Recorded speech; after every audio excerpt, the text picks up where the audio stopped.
Bonjour, bonjour. J'espère que vous êtes en parfaite santé et que vous n'êtes pas stressé. Parce que la dernière fois, on a parlé de ça et j'espère que vous avez pris de bonnes décisions pour éviter d'être en mode stress. Ou même si il arrive que vous êtes stressé, il ne faut pas que ça dure pendant longtemps parce que ça va donc détériorer votre santé et ce n'est pas bien pour vous. Donc aujourd'hui, nous allons voir comment est-ce que le stress là peut nous emmener à développer après une hypertension artérielle ou même à faire un AVC, un accident vasculaire cérébral, ce qui est fréquent aujourd'hui dans nos contextes parce que les gens sont tout le temps en mode stress. Ils se disent qu'ils n'ont pas le temps, je suis stressé, ils ne font rien pour améliorer les choses. Et donc aujourd'hui, nous allons donc parler de ce lien, de cette corrélation entre le stress et puis l'hypertension artérielle qui va donc aboutir à l'AVC pour vous éviter donc d'être en mode stress et de développer cela. Nous avons vu que le stress, c'est lorsque vous adaptez à une situation donnée. Et donc, lorsque cette situation va perdurer, cela va donc entraîner ces problèmes, ces symptômes-là au niveau de notre organisme. Et donc, nous avons cité dans le stress physique, lorsque vous êtes tout le temps stressé, ça va vous entraîner à avoir comme signe une tachycardie, c'est-à-dire votre cœur qui va battre tout le temps, c'est-à-dire va battre à la chamade, comme on dit, tellement fort que vous n'allez pas vous sentir bien dans la peau.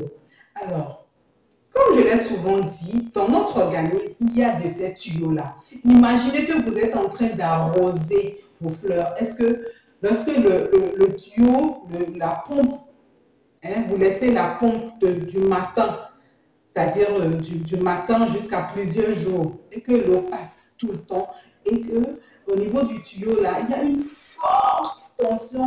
Il y a une forte tension. Est-ce que vous n'avez pas remarqué que, afin de laisser le tuyau là, l'eau, vous laissez le robinet là ouvert pendant plusieurs jours et que l'eau passe à travers le tuyau, est-ce que le tuyau ne va pas être détérioré? Dites-moi. Afin de laisser ça, est-ce qu'il n'aura pas des fissures, par exemple, au niveau du tuyau? Je pense que ça va être le cas. Lorsque l'eau, on n'arrive pas, on ne ferme pas un tout petit peu le robinet est toujours là ouvert et l'eau va passer, ça va être fatigué.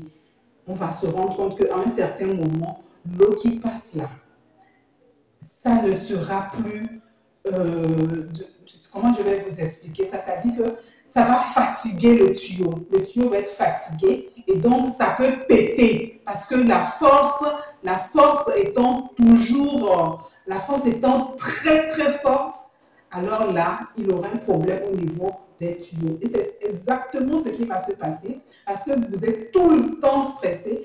Votre cœur va toujours battre à la chamade à telle enseigne que les tuyaux de votre organisme vont donc être pétés. Alors que déjà, on sait que ces tuyaux-là sont déjà endommagés par quoi? Parce qu'on ne mange pas bien. Les tuyaux même déjà des artères sont fragilisés. Parce qu'il y a déjà même des dépôts au niveau de ces artères-là par le mauvais cholestérol. Et donc, l'eau ne pouvant, cherchant toujours à passer par une forte tension, va se mettre donc à déchirer les parois. Et donc, à arriver à un certain moment, ça va donc péter.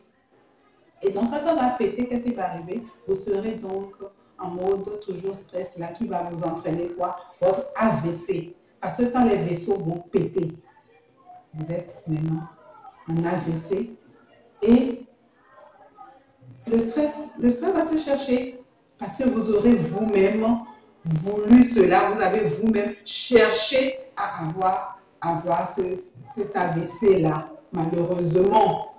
Donc, je vous invite, voilà un peu comment les choses vont se passer.